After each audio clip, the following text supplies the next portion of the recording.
Good afternoon. My name is Tim Lemeran. I'm a senior at Temple University, and my major is exercise and sports science. And what I want to talk to you today about is safety in youth sports. Our problem is our young people are not being protected enough in youth sports. Sports injuries account for 4.3 million hospital emergency room visits per year. Nearly 50% of middle school and high school injuries are considered overuse injuries, and half of these overuse injuries can be prevented. An overuse injury, rather than one acute session of pain or discomfort, is a built-up stress that your body can no longer respond to. For example, some of these include, you see a lot in young pitchers who develop elbow or shoulder pain. Swimmers get pain in their shoulder from maybe swimming too much, a tennis elbow, runner's knee, shin splints. Any of those can be considered overuse injuries.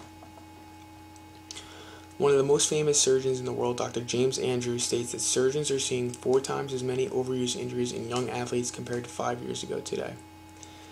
A correlation of that statistics would be that 21% of young athletes also stated that they have been pressured to play with an injury. And I believe that pressure is coming from an adult figure, either a coach or a parent, someone who is in some way getting the player to play through an injury, which oftentimes results in even further damage done to the child. 62% of organized sports-related injuries occur during practice. Even with this staggering information, 1/3 of parents admitted that they do not prepare their child adequately like they would for a game during practice, even though more than 50% of the injuries occurred during practice. Another major concern for young athletes is heat illness. 2/3 of young athletes show up to practice dehydrated before the practice even begins. This is putting the athlete in major harm's way, because before any physical exertion and not taking into account hot or humid temperatures, they are already dehydrated in some way, which puts them at risk for further and more serious consequences. As a former football player for 12 years, I know there are definitely times when I was not adequately hydrated on 95-degree days, wearing 10 plus pounds of equipment, and I've seen instances where ambulances have came and got teammates or kids from other team that had to be hospitalized due to dehydration or some sort of heat illness. With that being said, the number of heat-related injuries has increased by 133% from 1997 to 2006, with young athletes making up almost 50% of this total number. Another concern for young athletes would be brain injuries. You see a lot of talk, things like the NFL, about concussions. I don't think people focus enough about youth sports as they do about professional sports when it comes to concussions and brain injuries. 400,000 brain injuries occurred in high school athletes for the 2008-2009 school year. Female soccer athletes suffer about 40% more concussions than do male soccer players, and female basketball players at the high school level still suffer more than double the amount of concussions as male basketball players. I think this was an important statistic because you don't hear much about women's sports and concussions. You hear about football players, baseball players, basketball players, all male. So I think it was important to share female statistics, and especially in the same sports that men and women both do play, the concussion rate for females is so much higher. Another staggering statistic is 15.8% of football players who suffer concussions severe enough to lose consciousness returns to play in that same day.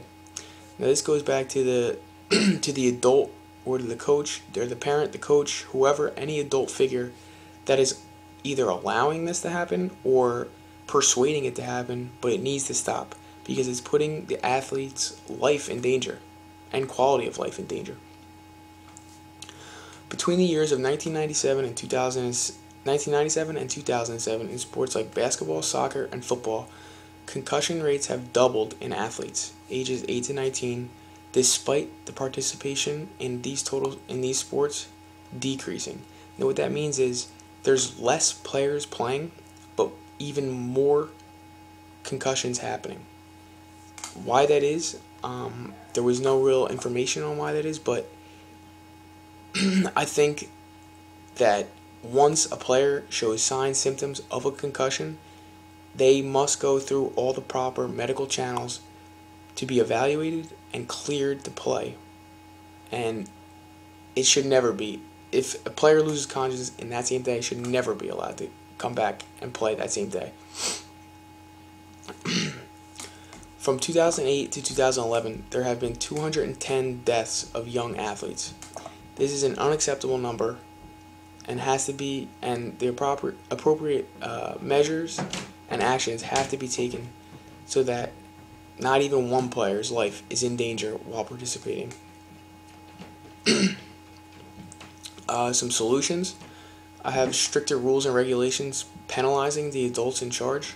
So if a coach or a parent sends a player who's concussed or doesn't give an athlete the proper hydration during practice, any of the above that was mentioned before, if the proper medical examinations aren't done, there should be penalizing the adults for allowing this to happen.